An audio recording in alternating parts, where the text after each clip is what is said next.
What's up, everybody? My name is Taylor. Welcome to the community. I hope you all had a Merry Christmas, an awesome holiday season, and a great New Year's ahead.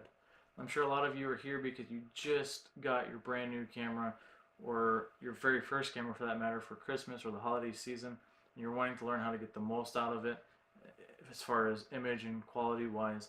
So I put together a few quick tips to get you started. Let's go check them out. My first tip for you is to make sure you use the rule of thirds. The rule of thirds is essentially taking your subject and placing them along one of the thirds of your frame to get that awesome shot.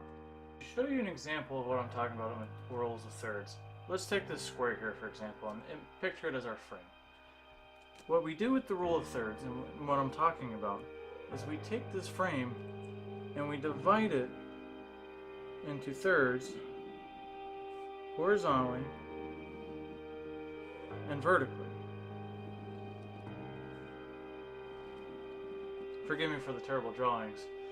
I'm not the best at drawing straight lines, but so now you have different points within your rule of your frame, which implies the rule of thirds. So in this case, you'd have a subject here,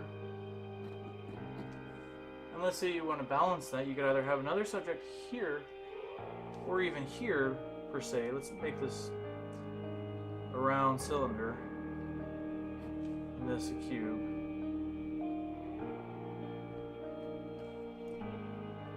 And that is what I'm talking about by rules of thirds. You place your subjects in at least 1/3 of your frame, or in whatever, and also your props as well, to make sure that you have a nice, even, balanced composition. Now you can place your subject onto any of the thirds within your photo or video to obtain great shots.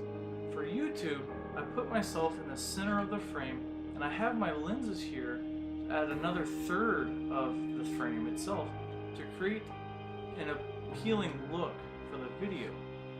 Another thing to keep in mind is the orientation of your camera. You have landscape and portrait modes, which while one may work for some things, the other, it won't work for others. For example, if you're shooting in portrait mode, it'll be great for taking pictures of subjects that are your models or people, but in terms of taking photos of outdoor photography or videos, it's not a good idea at all. As you can see here, doing portrait orientation with your phone or camera works great for shooting subjects such as people, but it's not necessarily the same, like I said, when it comes to video. So let's record some video in portrait orientation with the phone to give you an idea of what that may look like. As you can see right here, shooting the video in portrait orientation on the phone doesn't look too pleasing whenever you have it on screen, like for YouTube or anything else. And it's much better if you have it in the landscape mode in order to get that nice, natural, wide, normal viewing experience. There we go, that's much better. See how much nicer having it at the landscape mode is? You get fuller screen, you get better quality and clarity, and it's just all around rocking good video. So let's go take a look at our next step. When it comes to lighting, you want to make sure that your subject is lit and exposed based off of the mood and direction that you plan on going with your photography or your videos. In this case, for this video, while I'm in my studio, I'm using one studio light with an LED bulb, which is off to the side here, a ceiling light using 3 LED bulbs to get some of that exposure from above and better lighting in that sense. I'm also using a window with some natural lighting to get some of that accent off to the side here. As for outdoors, you want to make sure that when you shoot video or any kind of photography that it's during an overcast. Right now it's super overcast because it's wanting to snow here sometime tonight or tomorrow, but also it's getting close to that golden hour. Speaking of, you also want to try and shoot your videos or your photos during the morning and afternoon golden hour, which is usually the first hour of the sunrise and sunset, to get that nice, even, soft light on your subject. So there you have it, everyone. Those are my quick tips that I have to help get you the most out of your camera and the best quality photos and videos that you can right off the start.